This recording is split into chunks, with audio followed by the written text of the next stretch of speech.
Welcome to the show today, Hilary. Thank you so much for your time. Thanks, Sans. Thanks for having me. I'm pretty excited. Yeah, it's great to have you on board, and it's a bit of a funny one, this one. I've actually got a real psychologist on the program. I've branded myself as a IT psychiatrist, but I have no background as a psychiatrist. It's just a brand name. So for you, your career path, it's gone from psychology to technology, and you're now a CISO, a Chief Information Security Officer. How does that pathway even happen? How did you find your way there? Yeah, it's probably not the natural pathway. And I guess, it may not look like a natural pairing, but I think as we get into this conversation, and I think as you've sort of said as well, like the name of your business being IT Psychiatrist, I can see that you will get it. And I think as our conversation goes on, the listeners will get it too. So first of all, the type of psychology that I do is organisational psychology. So that's all about the world of work. Mm-hmm.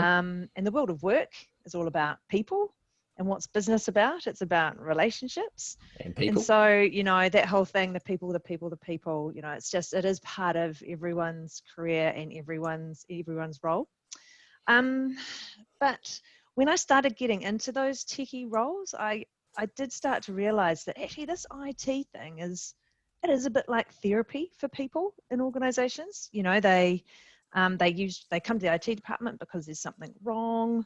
They need something fixed. They're not having a good day, and they think they've got an idea of what that is, but they're not quite sure. And then, the IT person has to ask all these questions to explore or diagnose what's going on, what's really going on under the hood, and to give them kind of a better day at the end of it. So that whole psychology and IT and tech, they are pretty well aligned, even if they perhaps don't seem like they are.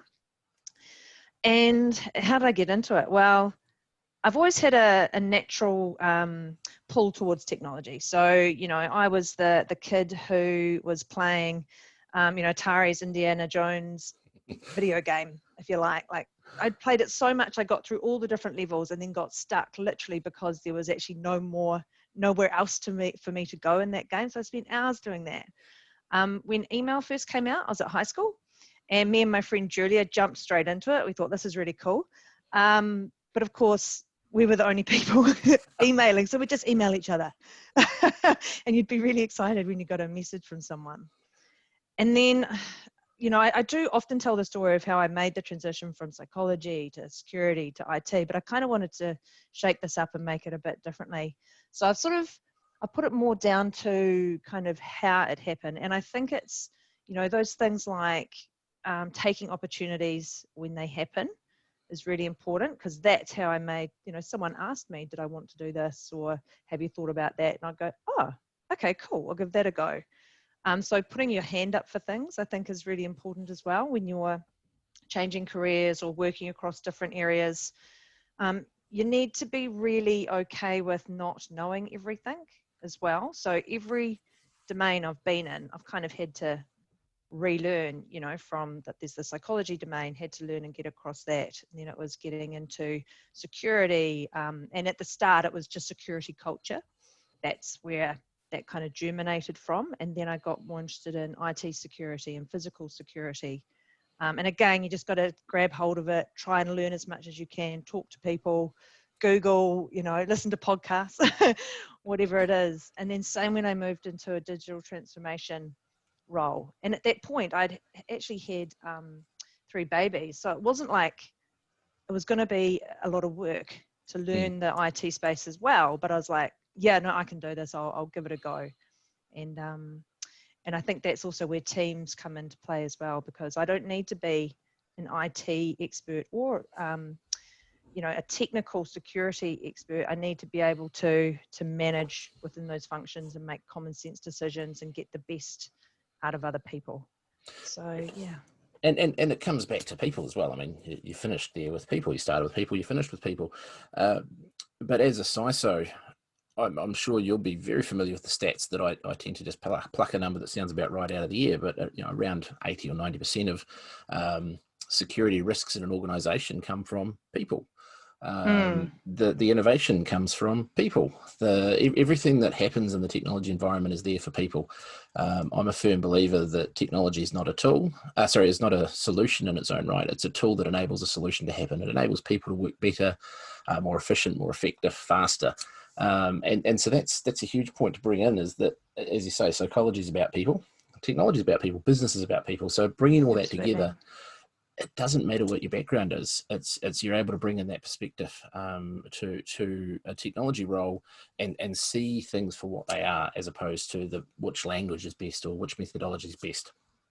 Yeah, that's absolutely right. And sometimes it's really useful not to be the domain expert in something, because it does make you think a bit broadly or ask questions that perhaps wouldn't, might not normally be asked and things like that. So, yeah.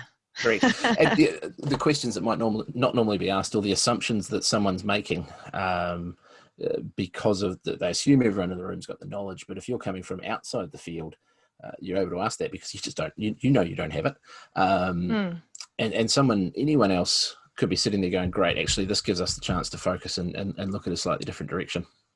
Absolutely. And so I believe that with different domains that people work in, like psychology or security, but I also believe that about different roles that people work in, and then also different organizations as well. Like when you start a new role, you're starting a new organization, there's always going to be a settling in period, and you need to understand that organization and how the people work there and the culture and how does work get done. So I don't think people can be effective straight away in roles. It takes a while to learn that to get up to speed. So yeah, I think that has also helped as well, as I've kind of gone around different roles and different organizations and taken different things on. Definitely. And I just want to focus on one last point in this as well, because I'm preparing to give a presentation at a conference in mid to late October, assuming Awesome. We're able to get out. And it's on, fingers crossed. Yeah, fingers crossed. It's around encouraging a culture of risk within organisations. So I'm taking a lot of notes here because I see it coming back to people again. Again, where risk vectors come from, where security is people. Yeah, absolutely. And yeah, and that's almost like some of the theses around digital culture ideas and digital leadership and all of that stuff as well. Yeah, definitely. And digital culture is a very interesting one. I know you've got your podcast on digital culture, which we'll be doing another episode on later as well. But what do you mean by digital culture in general? Yeah, so I started thinking about digital culture because I was very, psychologist, very much in that culture change space. Mm-hmm. And I had initially focused, as I said, on security culture and how you make people care about security. Often it can be seen as getting in the way or boring or, not exciting. And then so when I was doing an IT role, I started thinking more about the digital culture. So what is it about the culture and attitude and mindset that people have towards technology and kind of all things digital that means they will, pick up a piece of technology and adopt it and work with it and change their behavior to kind of be more effective? Because if we think about what like the internet and technology is doing, it's really changing the way we communicate with each other. Like it's actually a massive culture change, which we're all riding and which we're all on. It's changing how we interact. It's changing how we think, how we make decisions, how we communicate with each other. And also I think changing how we need to lead as well. So what I mean by the big culture change there, so think about mobile phones and the impact they had on us. So, it's that whole thing where we used to arrange to meet someone and you had to turn up on time because there was no other way to kind of orchestrate that meeting. But mobile phones changed that for us and maybe made us be a bit slack and a bit late to meetings, but you were communicating with people and it was kind of just a new way that people could now behave. And if you think about how social media has changed us as well. So, this is actually quite a funny example. So I was able to connect with the guy who gave me my first innocent kiss when I was probably about 10 or 11. Like not a pash, not that, but just like a kiss. And And we were only really, really young. And then last year, out of the blue, because of Facebook, he found me and he goes, "Oh, are you Hilary, da da da?" And I was like, "Oh my gosh, I am." So social media has meant that we can connect with people who we haven't seen. And like for this guy, it was 30 years. And I mean, that's amazing. But because he ended up moving cities, and I always wondered what happened to him. And then so 30 years later, he's able to say, "Oh yeah, my dad got a job in a different city and I moved." And it's like, wow. I mean, can you think of, have you got any friends that perhaps you hadn't seen in, I don't know, 5 years or 10 years that you've connected with over social media? Like that's a really common thing now. Yeah. And, so it is definitely changing how we all behave. Okay, so during lockdown, another example is one of the first things I did was set up kind of 4 key groups for myself. And they were just social groups. So there was all the work stuff that went on as well. But, one was for my husband's side of the family so that we could connect and check in. One was for my side of the family. I set up a kind of a hotline with my girlfriend so that we could kind of go, family and husbands are driving us nuts. How are you coping? And then one with all my old school friends, because I was just really wanting to check in and see if they're okay. And, we were communicating more than we ever were because of social media, but also because there was that real need, because stuff was going on in the world and, really needed to check in on people. Absolutely. And it's amazing how much social media has opened us up. I mean, you were talking before about email when you were in high school. It came about, I was in high school at the same time as well. And I think our computer studies class all had email, and it was very limited. We could send externally as well. And I reckon my only email address externally would have been one of my cousins in Australia. Yeah. But now we've got to the point where, through, like you're saying, through Facebook, through social media, we're just able to connect and engage. And digital native is no longer a term that means what it used to mean was for the youth, the people who grew up with phones in their hands. But our parents and in some cases our grandparents are just as comfortable dealing with technology as they were as we are today. Yeah, absolutely. And that all got a big push forward as well, didn't it? Because all of a sudden, I had to teach my dad and my Tom's parents, my husband's parents, how to shop online and and those kinds of things. So all of that has had a really big push recently. We spoke also about digital leadership and the kind of how that needs to change. And this is kind of one of my big kind of messages around digital culture as well, because, I believe that digital, it's definitely a new business environment, but then also a new personal environment as well. And despite boards and CIOs and CTOs and, their efforts to try and actually increase the readiness for change in organizations, there seems to be this kind of traditional corporate culture that supports leadership practices, and they're kind of from that industrial era, that kind of command and control, not sharing information they have, a little bit of that leading through fear stuff, rather than through empathy and kindness. And if you look at what the new leadership style that is required for digital transformation or IT change projects, it's certainly that much more open style of leadership. It's authentic. The leaders, often quite vulnerable. They have to empower people and get things done through people. And it's a bit of this risk stuff that you were kind of talking about before, Ants, that if you're leading in that way, there's actually more risk involved for the leader. Absolutely. Command and control one. Absolutely, particularly in a technology environment or a digital environment where there's so many skills, so many roles that could go on in there, and we, in the leadership roles, don't always know what the developers can do. We don't always know what we don't have the skills to be a security expert. So there's this huge element of risk that sometimes you've just got to back instinct. You've also got to understand where everything's coming from before you're able to make a decision. Yeah, absolutely. And you can't make all the decisions yourself anymore because it's far too complex. And you're right. So you've got to trust people or get the answers from the people rather than someone just going, "Oh, yeah, this is the way we need to head." So yeah, Absolutely. it is a different environment. Yeah, and anyone can be. I need to rephrase that, and I'm going to leave this in. I'm not going to edit this part out because I was going to say anyone can be a CTO, but that's not what I mean. What I mean is that a CTO can come from, or a CIO can come from any background. Yes. It doesn't matter. They don't have to have been a developer, or they don't have to have been the best networking engineer.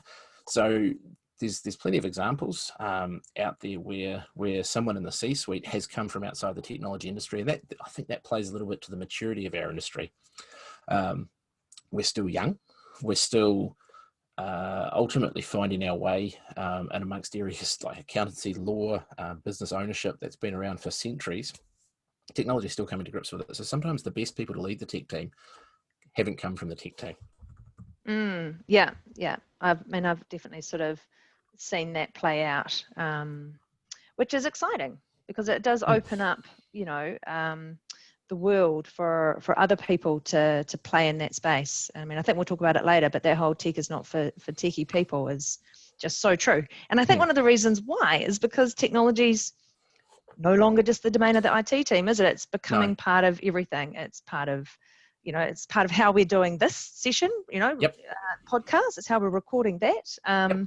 It's part of every career, every industry. It's just becoming part of life. Becoming part of life. And I was talking with someone the other day, I can't remember who this is, but it was around the fact that you've got digital tech, marketing tech, HR tech, you've got financial tech, which is different to fintech, in that fintech being companies that are starting up trying to offer financial services to a market, financial tech being things like Xero and MyOb. You've got these people who are specialists on that, but they've never had that technology career. They've gotten to a point, and they are just as valuable to a business as you or I, or a market-leading developer or a project manager as well. Yeah. And it's kind of why I started down the digital culture ideas route. And it's why the conversations that I have in that space are really diverse. They're not just about technology, not just about leadership. It can be pretty much anything, because digital is just becoming part of business and it's becoming part of life. Who would have thought 15 years ago that we'd all be walking around with a cell phone in our pocket that could just run our life for us? I know. And in fact, there were some people who were like, I don't want one of these phones. People contacting me all the time. Are you kidding? Like, there's probably those people as well. Yeah. And now we can't be without them. Now we can't be without them. But it's for some of those people, it's the events that might have happened that trigger them into actually getting a cell phone and suddenly finding out that it's a useful tool, that there's so much more you can do on it. We've started to overcome those barriers, that technology is this all-pervasive thing that they need to either resist or it's going to overtake them. Yeah, absolutely. Yeah. So coming into that point as well, and you talked a little bit about this at AFQY when we both spoke. During the last lockdown, I think it was, or 1.0. 1.0. Lockdown 1.0. Yeah. 1.0. So while for those listening, while this is being played in September, it's actually been recorded in August while I'm in Auckland with lockdown 2.0. Yeah. 2.0. Whereas Hills is sitting in Christchurch and not quite lockdown for the rest of the country. So, but at AFQI, you talked about the jobs that are for tech, and but also not for techie people, and how we can get anyone in. And I want to explore this a little bit more, because it's something I did talk to Nori Ape and Hilton Studenberg Southern as well as part of recent episodes, that anyone with the right skills can come in and deliver a job. Now, you've talked about it from your career path, but it's a topic in its own right. Tech is not for tech anymore. Yes, yeah, absolutely. So the thesis I had for Vision Week was that we need to develop this digital culture to sort of build this digital nation. And the digital thing is not just for techie people. So tech is super wide and varied, and I just don't think people understand that enough.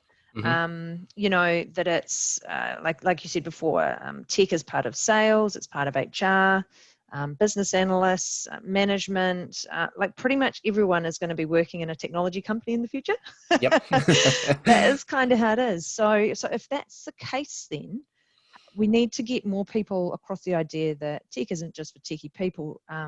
That if you don't have an IT background, that doesn't mean that you're an outsider and you can't break in. In fact, you totally can, and so you need to kind of come and get involved.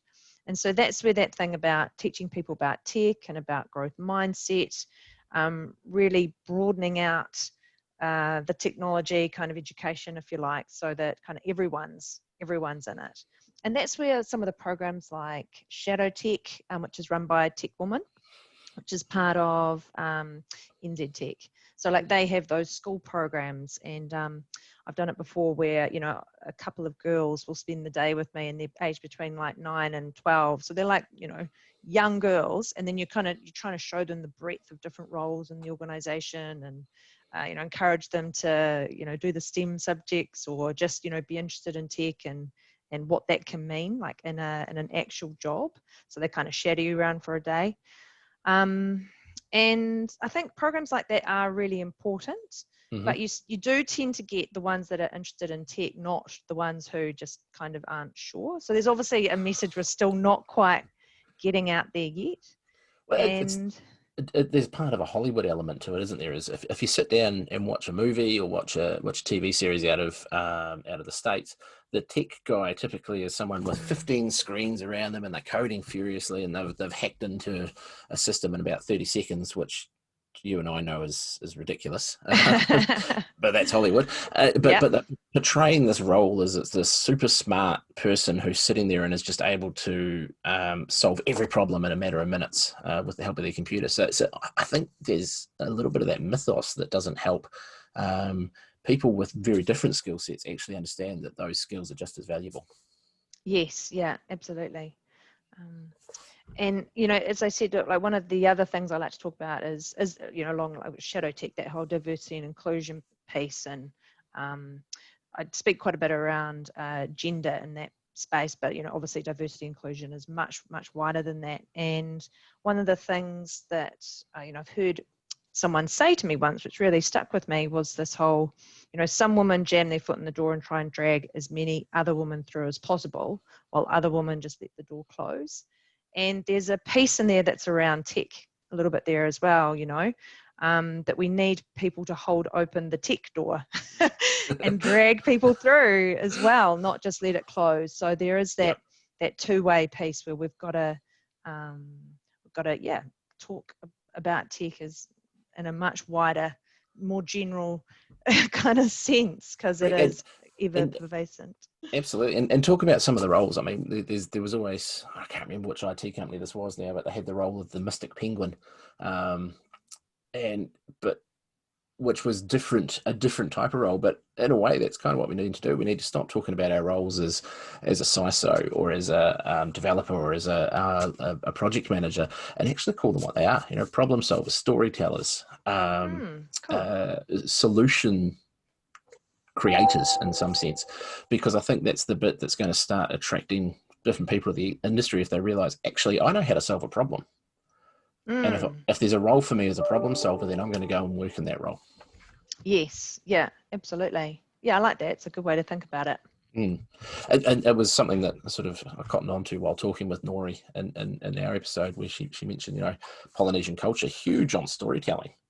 And why can't we bring them in and have them managing projects and gathering requirements if that's what they're good at? I'm like, why not? Why not? Yeah, absolutely. Yeah. Actually use that strength that they have, because people work better when they're working with their strengths, don't they? Absolutely. So something else that you talked a little bit about at AFQY, and I found it quite interesting just because of the number of queues that are starting to build up around this conversation. And by that, I'm not meaning people lining up, but most people will be familiar with IQ, the intelligence quotient, and then EQ, the emotional quotient. Nori talked about CQ, cultural intelligence and cultural quotient, but you talked about AQ and the adaptability quotient.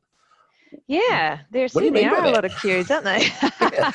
and they're all relevant as well. I actually like them because they all tell a different story. So what do you mean by AQ? They are. are. They're all relevant, but they're all Mm. kind of related a wee bit as well. Mm. So, because with EQ, I think that's more on an individual level, where CQ is more on that group level, isn't it? That you can see the differences, or you can understand how a group is kind of working. It just happens to be that maybe that's a particular ethnicity, or it might be a particular type of age group, or whatever it is. But AQ, so that is the adaptability quotient, and it's actually something I'm learning about at the moment. So I'm not a super guru in this area, but it is something that I started reading about, and it really struck me. It really resonated as being really, really useful. So it's a metric of adaptability, and it's used to measure performance in the workplace, or assess a sort of individual's performance. So if you've got AQ, so adaptability quotient, then you're very much operating with that growth mindset. You're more happy to take risks, therefore happy to learn. You know that maybe you can't do it yet, but you'll eventually be able to do it. It's that whole piece where you can kind of adapt and grow and experiment and learn and get better. Whereas if you have a lower AQ, then you've got a more fixed mindset. You probably won't try new things out because you're a bit scared to get embarrassed that you won't be able to do it, or you think I can't do that because I'm not smart, or I don't know how to do that, and therefore I will never know how to do that. It's kind of that piece there around growth mindset. And I think it's really useful because when I stumbled across it, I instantly thought of my kids. I was like, oh yeah, I need to make sure my kids have that growth mindset, that maybe they can't do the maths test today, but they'll eventually be able to figure it out. Yeah. And I just think it's a really good life skill for everyone to have, to help them learn and grow and just have happier lives, that you can work hard and dedicate yourself to something, and then you'll get better at it. Yeah, definitely. And interesting you talk about risk in there, and the ability to take risk, and we'll cover off mindsets in a moment. But with risk, what I often come across is people that look at risk purely from the negative perspective, is we can't do that because it's too risky, but not the positive perspective of it, that there is positive risk as much as there is negative risk. Is. It's a opportunity versus risk. Correct. It's that one, isn't it? Yeah. When I was doing a risk management role back at Airways, the Air New Zealand's air navigation service provider, I was rolling out their risk management program. It's one of the first jobs I had when I came back from London and running the Olympics. And I was thinking about that opportunity versus risk a lot there, because we were developing these risk frameworks, which was like a table with likelihood and consequences. And, that's how you measure risk. But it's almost like there was another table kind of off to the side of it, which wasn't kind of, green, orange, red. It was going to be like purple, blue, orange, or not orange because we've used that color, but this opportunity side, that we measure things by risk, and Airways was certainly a safety conscious organization, but actually there's a whole opportunity piece there, and I wonder if we should be measuring the opportunities as well as the risk, because I think both are really important, as you mentioned. Absolutely. And sometimes you've got to look forward to see what the value of a decision might be, and weigh that up. And economists will understand the concept of opportunity cost. I've talked a little bit about the cost of doing nothing as well, but sometimes you've just got to be able to look forward and go, you know what, if we don't do this, if we don't move now, we will miss out on an opportunity. And just go for it as well.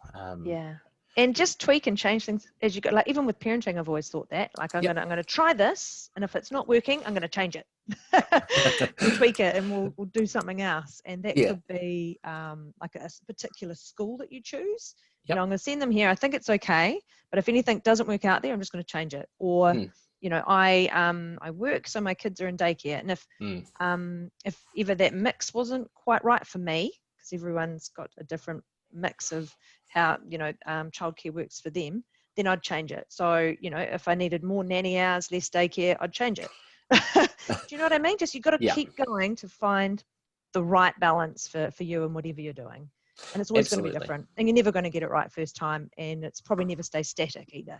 Absolutely. Absolutely. And it's the difference between reversible and irreversible decisions that come into it. This was an article I read, and I keep coming back to because it's just a good reinforcer of it. But it talks about how to move fast, how to move at pace, and it talks about reversible and irreversible decisions. So the examples you've given there, the daycare hours, the schools your kids go to, the car you buy, the house you buy, most of the decisions we make actually have an element of reversibility to them. Yes. If you don't like a car, sell it and buy a new one. Okay, you're going to have lost out, but it's not the end of the world. Yes. I'm trying to think of a irreversible decision. I've kind of got one, actually. Yep. Just came to mind as you were talking, which is kind of interesting. So, the whole, I don't know, starting a podcast or starting a YouTube channel. Yep. That's an interesting one because you can stop it, but it's not necessarily reversible because it's it's out there. It's out there. And do you know what I mean? Yeah. And even when I decided to do digital culture ideas, and with that, I did it internally in the organization I was working for first. Started doing little videos. I was like, well, I'm a digital leader. I've got to do things in these videos now because writing blogs, while that's a good communication too, not everyone reads them, and it's just not very digital. So I started doing that in the organization and kind of tested and played around. I thought, this is going okay. I might give this a go on the internet. But I had that thing in my head where I was like, if I do that, it's going to be out there, and I need to be happy with what's out there because it's not necessarily irreversible because things in the internet aren't. But risk managed it, as you can imagine. Yep. So, I started to... I was watching an ex-colleague that I worked with was doing little videos, and she actually is like a video coach type of thing. So I was chatting to her and I was watching her little videos. I was looking at, Ryan, because he obviously had his video series. I was chatting with another ex-colleague, Matt Jones from Advanced Safety. He was doing kind of health and safety videos. And I introduced you to Matt recently, Ants. And so then I was like, okay, I've done a bit of research. I think I know what I'm going to do on this. I'm just going to give it a go. Yeah. And and there you go, irreversible. It's a little bit about, it's a much better example than what I was thinking of, which is amputate an arm. It's kind of irreversible. Once it's gone, it's gone. But you're right, with the internet, whatever you put out there, and we hear these stories of people who make a comment or do something they sort of do something that's great, and they end up in the media for it, and then someone goes back through all their tweets and all their Facebook posts and finds that one thing that they once did that is questionable under today's balance, the racist tweet or the sexist post or whatever. And that's kind of that irreversibleness. Once it's out of the internet, it's out. It's very hard to pull it back. Yeah. And I guess that's where, like for me, it was like, I know I'm a good person, so I'm just going to be a good person online. Because what do they say? The internet doesn't change you; it just exposes you. So, correct. I think that's an interesting kind of thing. That if you're going to be online, I think there's a certain number of kind of values and integrity and things like that that, as you'd be aware, you need to have and uphold. Because you will be exposed. Oh, definitely. And someone will disagree with you, or someone will have a different view to you. Will. Yeah. And they won't be backwards about coming forwards on that. So this plays into that cultural piece. Is that was always the way in the office. It just wasn't magnified in the way that the internet does. Yes. Yeah, absolutely. That's so true. Yeah, like social media is not bad. It's just social media. It's the people. It's the people that make who can make it not so good. Correct. And it's or amazing. Amazing. It's what you want to make of that. But it's the same with the office. You can have toxic workplace culture, and you can have non-toxic workplace culture, all down to the people and how they make it happen. Yeah, definitely. So coming back to mindset, you talked about yes. growth and fixed. Now those are, I also like the idea of mindset, and it's where the idea for the IT Psychiatrist as a brand name came from, was around working with people to get their mindset around technology in the right place. So Cool. understanding that it's a tool, understanding that it's a something that's going to enable their business to do better, and that mindset, which is why I've also kept on it as a brand, even though psychiatrist is hard to spell. Yeah, psychologist isn't that easy as well. I know what you mean. But I mean, we've got growth and fixed mindset, the two commonly agreed terms there. They're something we're often born with, but can they be changed? Yeah. So this question kind of reminds me a lot about personality types, if I kind of go back to my psych background. Are we talking Myers-Briggs or one of the many others? Yeah, which box are you? No. But, when we think about personality, is that fixed or does that kind of change over time? I think that we probably naturally have a place where we kind of sit, if that makes sense. So, and it might be more on the growth mindset side, or it might be more on the fixed side.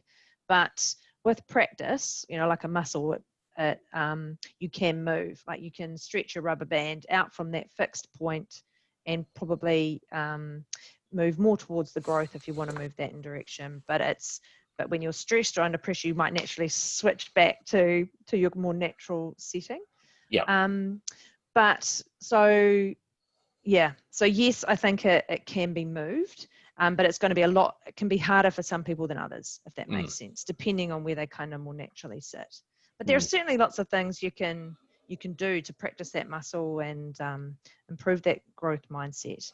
And it is those things like acknowledging that you're not perfect, and you know what, neither is anyone else. there's those kind of things, and then taking risks, and or if you get some really negative criticism, trying to take some of the actual feedback that might have been there out of it and using it as a way to improve.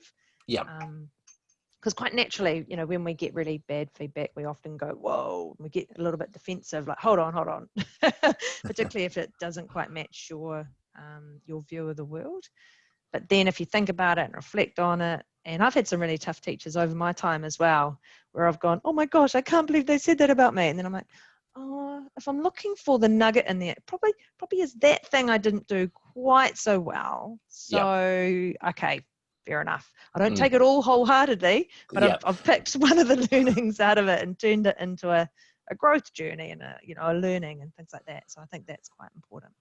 And you're right. It's digging into it to understand the context a little bit more. And this is where I think half the problems on social media probably come from, is that context in the written language is very hard to convey.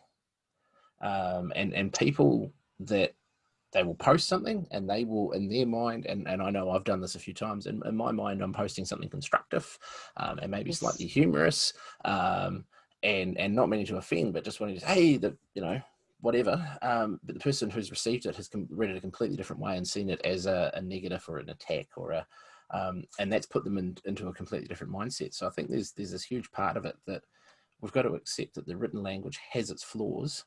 And if we want to have a proper dialogue, then maybe we do have to jump on a Zoom call like we're doing and have a conversation.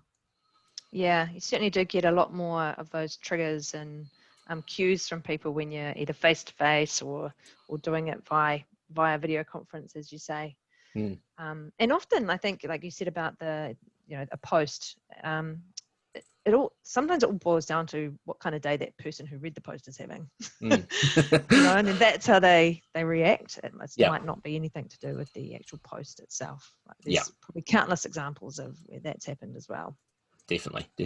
And I've had a few myself where I've read something, a comment someone's done on a post or read an email or whatever, and my first instinct has been, and my second instinct is actually, I'm just going to leave this. I'm going to leave this for half an hour, half a day, whatever, and I'll come back to it. And invariably my next instinct is away from the world is falling to, no, actually, they've got a point, and how do I accept that without...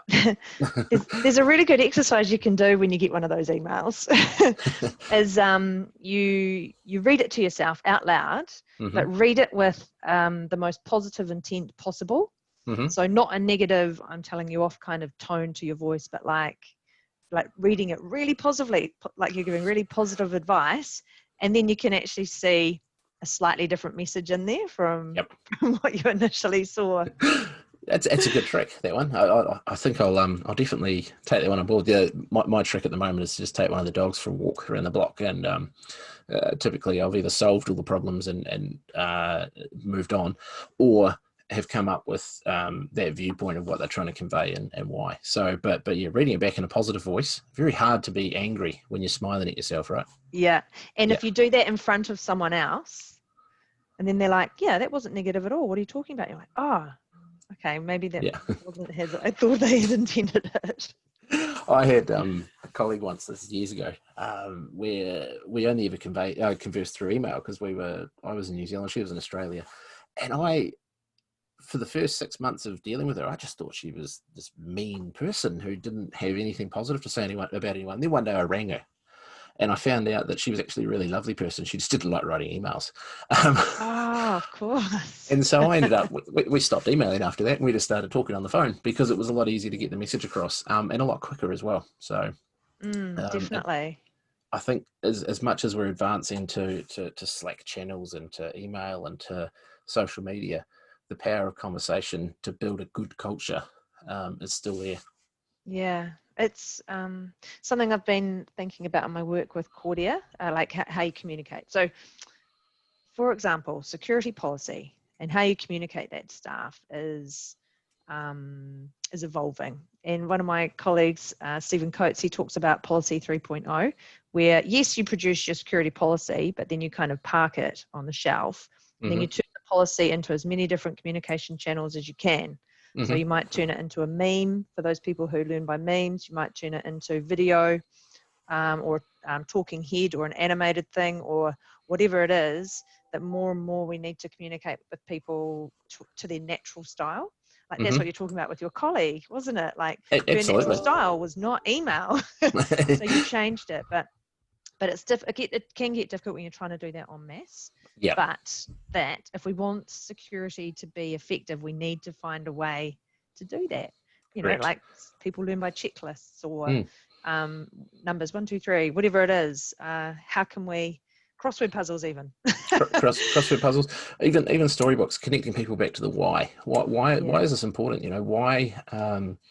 If I think of some of the clients I've been working with lately, and they've turned on MFA. Multi-factor authentication, there's a strong why that needs to go into that conversation. The reason we're turning this on is because, you know, bring it back to, it actually just makes us safer. Yes. And here's how, you know, it's like having a double key deadbolt and a chain on the front door of your house. You're safer as a result of it. It's surprising the number of organizations that are only just doing that now, isn't it?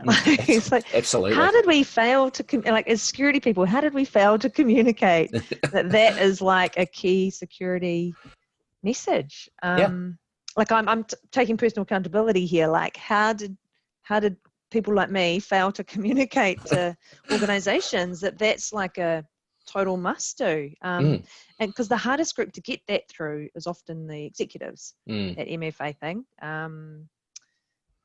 Because it's one of those ones with negative and positive risk. Is if you switch on MFA today, there's a cost associated with that.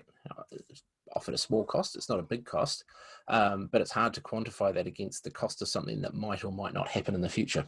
yes. You know, if we don't turn it on, we could have a data breach. Well, we haven't had a data breach yet, so why do we need to turn this thing on? Because we might. That's not the way it works. Yeah, exactly.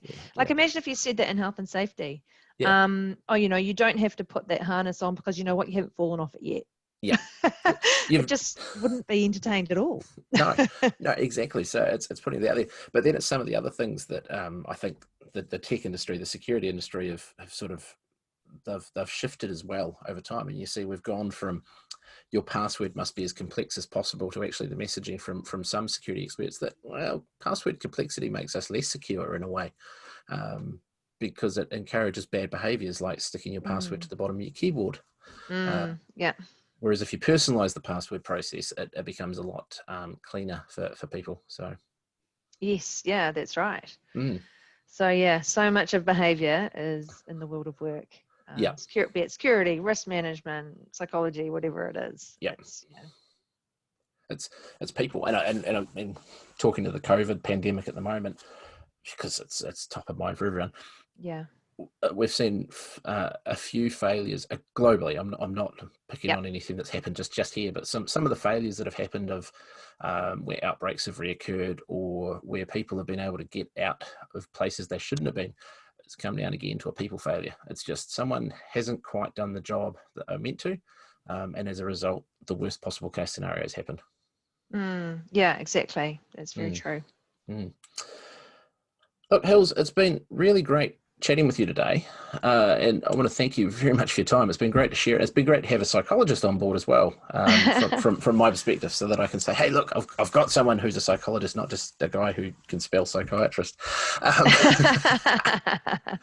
Well, this has been super fun from my perspective as well. So thank you so much. Not a problem. Hey, you know what? I think we should do it again really soon on my show. Why not? Let's do it. And just Awesome. for those who are listening, what's the title of your show and where can people find it? Yeah, it's Digital Culture Ideas, and you can find that on any of your, podcast listening sort of platforms, or on LinkedIn and also YouTube and all the other usual kind of social media sites as well. So nice.